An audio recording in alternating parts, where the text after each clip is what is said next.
Hello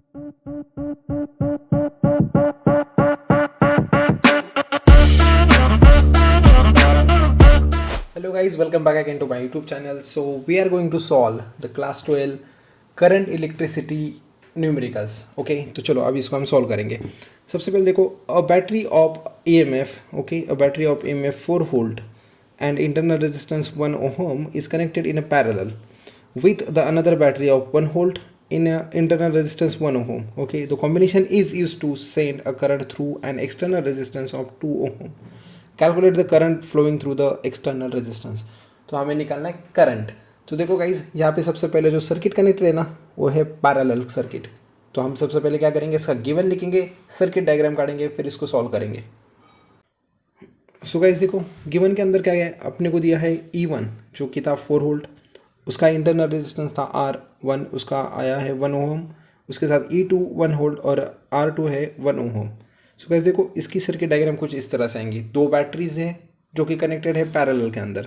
देखो, ये battery इससे पैरेलल में कनेक्टेड है और ये आ गए उनके इंटरनल रेजिस्टेंस जो कि दोनों भी पैरेलल में कनेक्टेड है. ओके, और अपना आ रहा है यहाँ पर एक्सटर्नल रेजिस्टेंस जो कि यहाँ पर है. सो गाइस देखो, before going to solve this question ना, हमें इसका इक्विवेलेंट सर्किट काटना पड़ेगा. अगर मैं इसका इक्विवेलेंट सर्किट काट पाया तो मेरा क्वेश्चन बहुत आसान होगा. तो चलो मैं आपको बताता हूँ कि इसका इक्विवेलेंट सर्किट कैसे ड्रॉ करेंगे. इसके लिए चाहिए हमें एक फॉर्मूला जो क्या करेंगे, इस E1 और इस E2 को, और जैसे ये R1 और R2 को कन्वर्ट करेंगे उनके इक्विवेलेंट वैल्यूज़ के अंदर. ओके, तो चलो हम वो देखते हैं उसके कैसे फाइंड करना है. सो गाइस देखो, जो अपना ई इक्विवेलेंट का फॉर्मूला होता है ना, वो कुछ इस तरह से होता है, जहाँ पर हम E1 को मल्टीप्लाई करेंगे R2 के साथ प्लस E2 को मल्टीप्लाई करेंगे R1 के साथ, और इसको हम डिवाइड करेंगे अपने रेजिस्टेंस के मल्टीप्लाई के साथ, सॉरी एडिशन के साथ, that is R1 plus R2. देखो, E1 into R2 plus E2 into R1 divided by R1 plus R2. बस इसके अंदर वैल्यू पुट कर दो. E1 की वैल्यू थी 4, R2 की वैल्यू थी 1 जो कि मल्टीप्लाई गया, E2 की वैल्यू थी, देखो फिर एक दफ़ा 1. ओके, और R1 की वैल्यू थी 1. ठीक है, इसको हम डिवाइड करेंगे अभी रेजिस्टेंस के एडिशन के साथ जो कि थी 1 प्लस 1. सो इसको सॉल्व करने के बाद में मेरे को मिल जा रहा है 5/2 वोल्ट. तो finally guys I got E equivalent is equal to how much, that is 5/2 volt. ठीक है, तो ये आ गई उसकी वैल्यू. ओके गाइज, तो हम इसको क्या करेंगे, अभी वैसे हम R इक्विवेलेंट निकालेंगे. तो चलो R इक्विवेलेंट देखो कैसे निकालना है अब.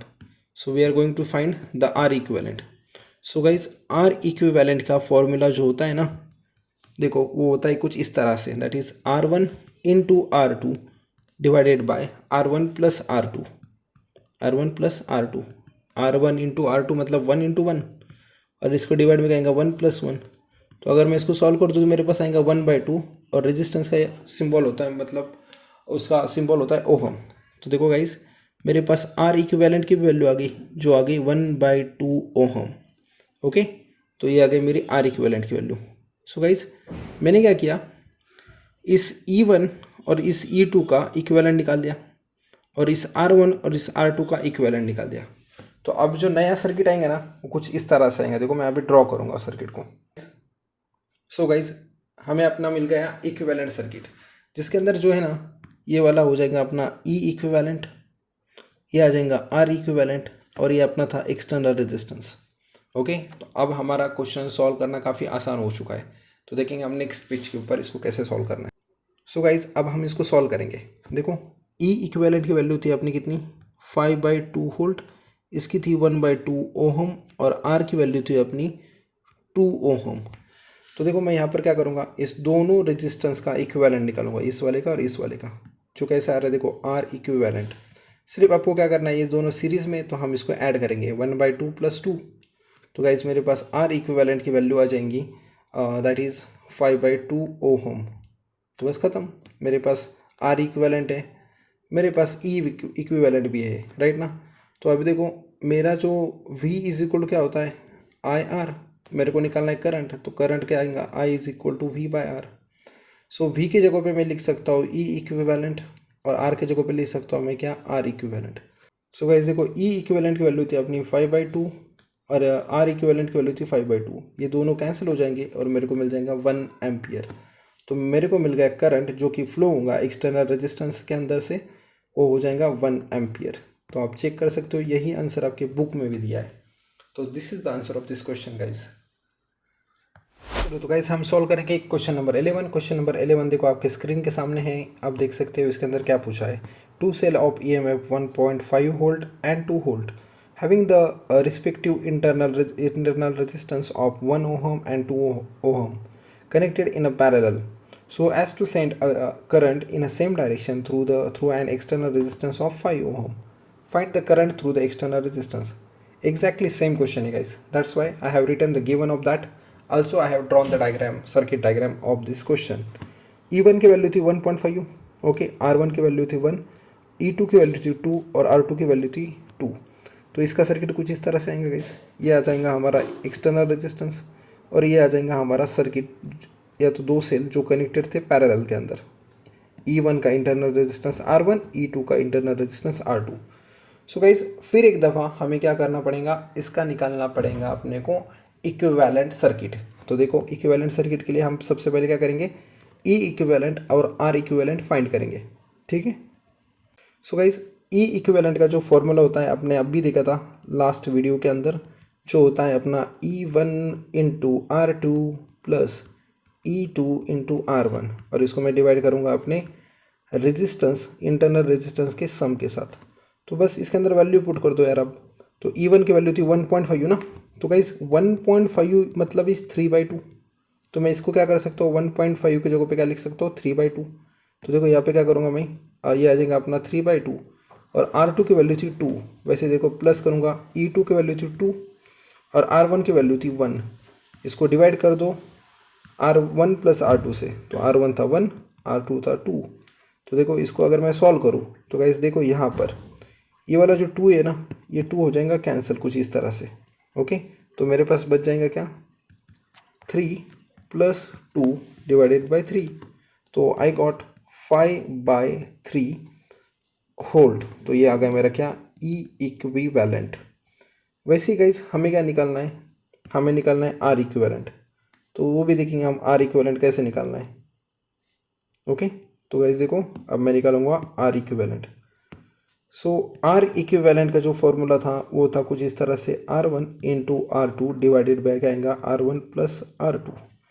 तो R1 इंटू R2 यानी कि 1 इंटू 2 डिवाइडेड बाई 1 प्लस 2। तो ये भी कितना आ रहा है मेरा, 2/3 ओहम। तो मेरे पास मेरी आर इक्विवेलेंट की वैल्यू आ गई गाइस। तो आर इक्विवेलेंट आ गया मेरा 2/3 ओहम, ओके। तो अब हमारे पास क्या मिल गया, इक्विवेलेंट बैटरी का पोटेंशियल और इक्विवेलेंट रेजिस्टेंस। तो अब हम क्या करेंगे, उसका सर्किट निकालेंगे, ठीक है, इक्विवेलेंट सर्किट ऑफ दिस। तो देखो अपने पास आ गया इक्विवेलेंट रेजिस्टेंस, ये था मेरा ई इक्विवेलेंट, ओके, ई इक्विवेलेंट। और ये आ गया था मेरा क्या, आर इक्विवेलेंट।